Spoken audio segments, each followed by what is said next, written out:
अस्सलामुअलैकुम नाजरीन, आज हम बात करने जा रहे हैं हज़रत उमर फ़ारूक रज़ियल्लाह ताला अन्हा की मजलिस का एक हैरत अंगेज़ वाक़ये की।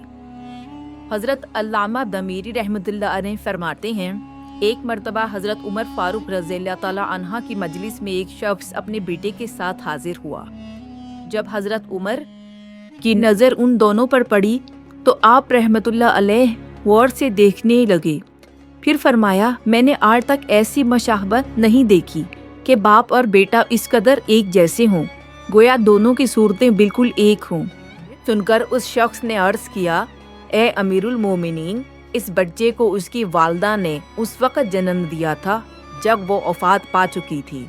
ये सुनना था कि हज़रत उमर फ़ारूक रज़ियल्लाह ताला अन्हा सीधे होकर बैठ गए और फरमाया, इस बच्चे का पूरा वाक़या मुझसे तफसील से बयान करो। वो शख्स बोला, ए अमीरुल मोमिनीन, एक मरतबा मैंने सफ़र पर जाने का इरादा किया। उस वक़्त मेरी बीवी इस बच्चे के हमल में थी। उन्होंने मुझसे कहा, आप मुझे इस हाल में छोड़कर जा रहे हैं जबकि हमल की वजह से बहुत परेशान हूँ और कमज़ोर महसूस कर रही हूँ। मैंने उन्हें तसल्ली दी और कहा, अस्तौदिउल्लाह माफ़ी बतनी का, मैं तुम्हारे बतन में मौजूद बच्चे को अल्लाह के सुपुर्द करता हूँ। ये कहकर मैं सफ़र पर रवाना हो गया। कई साल गुजर गए। जब मैं वापस आया तो देखा मेरे घर के दरवाजे पर ताला लगा हुआ था।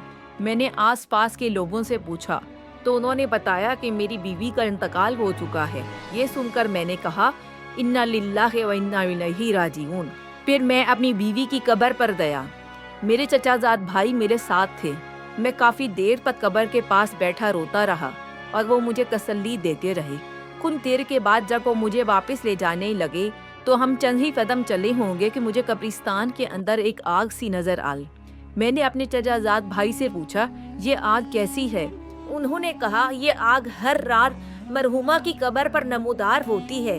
ये सुनकर मैंने दोबारा इन्ना लिल्लाहि व इन्ना इलैहि राजिऊन पढ़ा और दिल ने ख्याल किया कि मेरी बीवी बहुत नेक, परहेज़गार और तहज्जुद गुजार थी। मैंने कहा, मुझे दोबारा उसकी कब्र पर ले चलो। जब मैं कब्रिस्तान में वापस दाखिल हुआ तो मेरे चचाजाद भाई वहीं रुक गए और मैं अकेला अपनी बीवी की कब्र के पास पहुंचा। वो मंजर देखकर मैं हैरान रह गया। कब्र खुली हुई थी, मेरी बीवी बैठी थी और ये बच्चा उसके इर्द गिर्द खेल रहा था। इस लम्हे गैबी आवाज़ आई, ए अल्लाह की अमानत अल्लाह के सुपुर्द करने वाले, अपनी अमानत वापस ले लो। और अगर तुमने उसकी वालदा को भी अल्लाह के सुपुर्द किया होता तो वो भी तुम्हें वापस मिल जाती। ये सुनकर मैंने बच्चे को उठा लिया और जैसे ही मैंने बच्चे को उठाया कब्र खुद ब खुद बराबर हो गई। ए अमीरुल मोमिनीन, अल्लाह की कसम, जो कुछ मैंने आपको सुनाया है बिल्कुल सच है।